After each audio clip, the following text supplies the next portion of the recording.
Hello everybody and welcome back to the Movie Talk. My name is Ryan and today we will be discussing some of my movie ideas.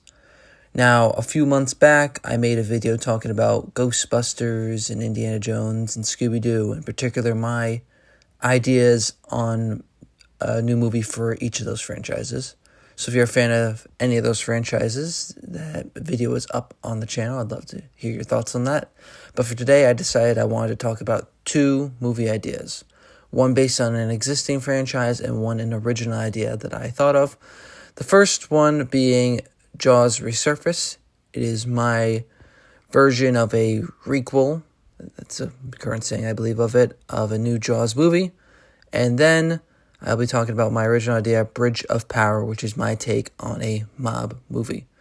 Like I said, if you enjoy this video and enjoy these movie ideas, please let me know in the comments below, as I would definitely appreciate that. And without further ado, let's get right into the video. First, starting with Jaws Resurface. Nearly 50 years after the 1975 shark attacks, Amity Island has rebuilt itself into a thriving summer destination once again, leaving its dark past buried beneath the waves. But when a brutal early morning attack kills a local fisherman, fear begins to ripple through the town once again. Chief Adam Callahan, a former NYPD detective, is first to suspect something more is happening. As pressure mounts to keep the beaches open, he's joined by Dr. Christopher Montgomery, a marine biologist with a personal connection to the original tragedy, and Captain Seamus, a mysterious fisherman haunted by his family's past. This isn't just another shark attack. This shark is more aggressive, more unpredictable, more violent. As the body count rises and panic spreads, Amity faces a nightmare it thought was long gone, and this time it may not survive. Starting with the cast, we'll start with the lead of the film, Chief Adam Callahan, who will be played by Hugh Jackman. He's a former NYPD detective. Callahan moved his family to Amity Island to seek a quieter life, safer, from the chaos of the city. This is now his third summer as the chief, and he's earned, the town's respect, obviously, coming from an outsider, and, but he still is different from other people on the island, obviously, since not being from Amity and has no connection to the island. But that's kind of one of the big things that helps him throughout the story, is especially his detective skills. He's used to solving, murder cases and stuff like that. Now, he uses those same techniques, but obviously, to track the shark instead of a, murderer. But then getting into the second character, we have Dr. Christopher Montgomery, played by Nicholas Braun. He's an independent marine biologist based out of Cape Cod. Montgomery arrives to Amity without being asked, after hearing about the attacks that others already are trying to downplay and kind of just avoid. Maybe less downplay, but they're just, they're trying to avoid this. They've seen this story before with Amity and all the craziness. And the reason why he wants to come to this is because his father was close friends of Alex Kittner, who was obviously one of the victims in the original Jaws. And this is just something that really drives him to really get more interested in this and want to be a part of stopping the shark. Next character we have is Captain Seamus, who will be played by Johnny Depp. This is a role that I feel like is a big swing in the story, obviously. Very inspired by Quint, and I think that takes a talent of extreme talented actor, and Johnny Depp is definitely one of those actors, and hopefully maybe this could be the movie that kind of brings him more into the mainstream again, as he's obviously one of my favorite actors as well, but besides that, I think he can definitely bring the great acting chops and just the craziness you need for a character like this. Getting into the next character, some of the more, side characters, we have the wife and the mother of the kids, Emily Callahan, played by Rachel McAdams. She's a former author who also lived in New York City, but decided to move out to live more of a quiet life as well, get away from the New York City craziness. And now she runs a beachside cafe. And then for the children, Logan Callahan and Jennifer Callahan decided, obviously, we'll just go with unknown actors. The son he's kind of embraced life more on the island. He works at the marina and just he's getting a lot more used to it, at least more than the daughter. The daughter's more quiet, thoughtful, and she's also big with history and is terrified of the ocean, which was actually a throwback to Chief Brody and his him also being terrified of the ocean. So that was a cool character trait, I thought. And then the other character, Mayor Henry Carrington, the leader, the rebuilder, the man who kind of rebuilt Amity. And I wanted to, make sure one thing was very evident, that he was different from the previous mayor, that he obviously saw what happened to the town and just how basically it brought them to nothingness, this was a town that was basically dead when he got elected. And since then, he's brought to be, prosperous and up and running to full speed, just as it was, or even better. So he sees these attacks, and it's just, it's something he's really got to think of. And it's just the way he goes about it is very different, but, it's a very stressful situation nonetheless. And the final thing I'd like to say about this movie, and it's a thing that I think all movies should think about before they are made, and it's, why should we make this movie? And in my opinion, the reason why we should make Jaws Resurface is for a multitude of reasons. But I think the biggest reason why is it's because it's more than a shark movie. Like, obviously, there's a lot of things that will be important, obviously, with the shark attacks. And like we said, I believe I said earlier, that, making people afraid to go back into the water. And while that's a real thing, the only reason you really get people, though, really invested into the story is making it, people you care about, not just, more people for the shark to kill. And I think that's a big thing as we go back to the original Jaws. The reason why people love that so much, you love Chief Brody, love the family, and you love, the whole characters of Jaws. That's what helps, it's the characters that really elevate that story. And obviously it's a good story, but the characters are so memorable, 50 plus years later. For this is the closest, in my opinion, we're going to hopefully could get to that. And that's just making, us care about the family. At the same time, it makes it also stand out as we can connect it to the original. Where it's not, we can connect it to the original story, the original characters, as it's a continuation of that original story.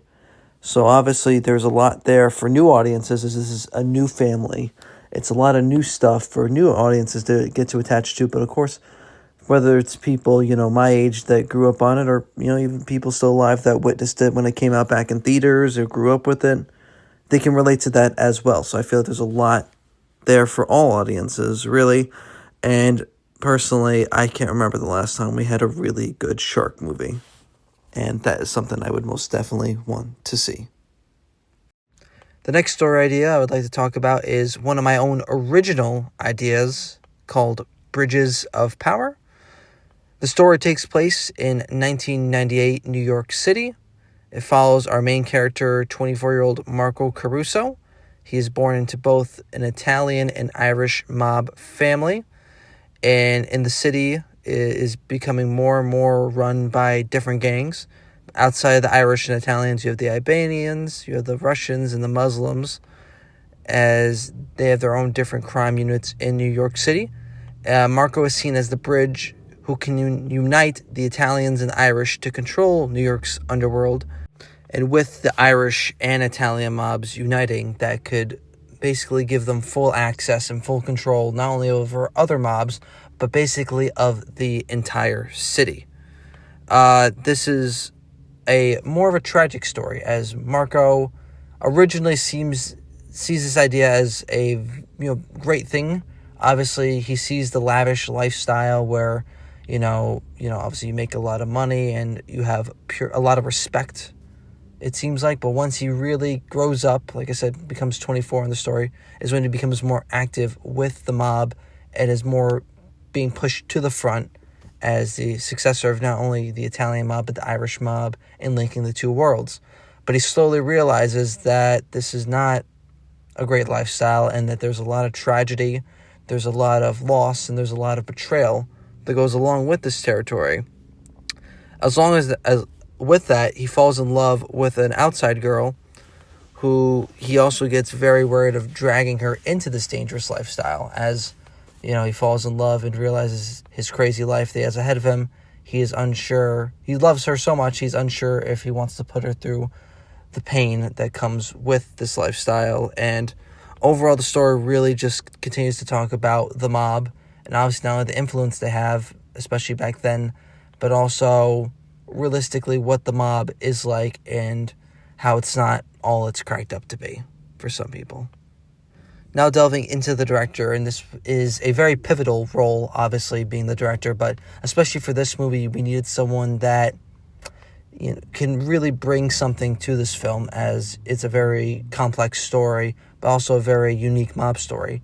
And for me, I decided to go with Derek Cianfrance. I'm not 100% sure if I pronounced that correctly, but some of the work he has done, thinks I would really like to see him in this role. Obviously, last year's Roofman was something where I definitely was impressed by the directing and stuff too. I really liked Roofman from last year, along with another favorite of his, and probably actually my favorite of his is The Place Beyond the Pines with Ryan Gosling. I absolutely love that movie, and I feel like he can definitely bring the style that this film needs. He has the directing chops, and I absolutely think he would be a perfect fit for this movie. Now delving into the cast, the lead character was someone I definitely put the most thought into, obviously for being the lead of the film, but, this role, it takes a lot. Obviously you have this young, ambitious kid excited about the future and excited about linking the worlds and just, being at that age and being young and excited with life, but then having to progress throughout the story, slowly see the story unravel and dealing with loss and heartbreak and just tragedy, and it takes a lot of emotions, and at the end of the story, really realizing where he's at. So I decided to go with Nicholas Carrillo. I haven't seen him in a lot of projects. I believe I've seen one or two of his movies. The names don't come right off the top of my head, but I've seen him in only a little, and that's kind of another factor, is I want this to be more of an unknown actor, so he can kind of become more known for this role, but, like a more unknown actor, so people can really see him as this character. And I think, he can definitely bring a lot to Marco Caruso, and that was the most important character to cast, but I just wanted to go with a more unknown name. Then going next into the father, Leonardo, I would like that to be played by Frank Grillo. Frank Grillo is, in my opinion, one of the most underrated actors. Obviously, he was in last year's Superman, but I've also seen him in a ton of other projects, whether Marvel, and I've seen him all around, and I really enjoy him as an actor, and I feel like for him, this could be a real good chance for him to maybe get some award, looks, and just get more broader appeal and more people seeing him, because I think Frank Grillo not only can bring a lot to this role, he is a great actor. Marco's father in the movie is a man torn between family loyalty and the desire to legitimize their operations, or in the sense of, obviously he loves the mob lifestyle in a lot of senses, but also at the same time he knows with a family, and obviously we'll go later into the story of his father almost getting hit or assassinated. That took a lot on him, but at the end of the day, he does love the mob lifestyle and sees obviously what it's brought for his family. Going in next, the uncle. This will be on the Irish side of the family. I have Cillian Murphy, who'll be playing the uncle, Deacon Kavanaugh. He's Maeve's brother, the wife, who we'll get into in a second, and he has his own leads with the Irish mob, and while at the same time, obviously the father, Leonardo, obviously has a big influence over his life, and obviously gets a lot of his characteristics from his dad. At the same time, Deacon plays another huge role, as he doesn't have any kids of his own, so he kind of sees Marco as his own son in some senses. So he really is able to lay his own words of wisdom and his own experiences to Marco. So he kind of gets the best of both worlds, but both Marco and obviously Leonardo both Deacon and Leonardo play a huge role in Marco's life. Next, getting into the mother, I have Maeve Caruso, played by Kelly Riley. She's in the story. She's a strong Irish woman who married to the Caruso family. She has to constantly balance her life of not only worrying about her father and the Carusos with her son, and daughter, but also managing, her brother. So she kind of is really been sucked into both worlds her entire life, and is, been really she's really also a huge bridge in these two families. Then getting into Paddy O'Shea. He's one of the members with Deacon, Cillian Murphy's character, a seasoned Irish patriot who helped build Kavanaugh operations. He's kind of a mirror to Alessandro, who we'll get into in a minute, where he's wise, he's ruthless, and he's been in the business a long time. Then getting into Alessandro, who's very similar to what Paddy is for the Irish side. Obviously, Alessandro is the father of Leonardo. He's also going to be played by Chaz Palminteri, this role is an important role, but I don't think it's, not a huge role in the movie. I believe it would be between 10 to 15 minutes, definitely more than an extended cameo, but, he's kind of more showing, he's more old school. Like I said, a long time ago, he was almost, taken out, so that's a huge role in the movie. But he's more showing he's old school Italian and showing more old school, mob aesthetic is with him. Then getting into the love interest will be Lucia Santos, played by Daphne Keane. She is someone who they fall in love, obviously, and she is kind of like how his parents were. They were both two outsiders from two different cultures, where she is Puerto Rican in the story, and obviously, they fall in love, but, they really have a good connection. And she's not really used to any of this mob stuff. She's from the Bronx, and she's just not included in the mob world. So she kind of gets a whirlwind of what Marco's life is like. And as the story goes on, he thinks more and more about her, and more about how much he loves her and how much he doesn't want her to get hurt. Then delving into the uncle, Leonardo's brother, Vincent Caruso, played by Bobby Cavanaugh. Just a loyal brother, a loyal member of the family. Roseanne Cavanaugh, played by Carrie Condon. She's the sister of Maeve and Deacon. Seamus Kane, played by Domhnall Gleeson. Deacon's right-hand man. Plays a huge role in the story. And another friend of Leonardo's, Anthony Two Times Romano, played by Dominic Lombardozzi. And Salvatore Sal Macchini, played by Christopher Maloney, another member of Leonardo's group and a part of the mob. And then Isabella Crusoe, as she is the younger sister and isn't really fully made aware of the mob. She knows of it somewhat, but she's not nearly as attached as Marco is.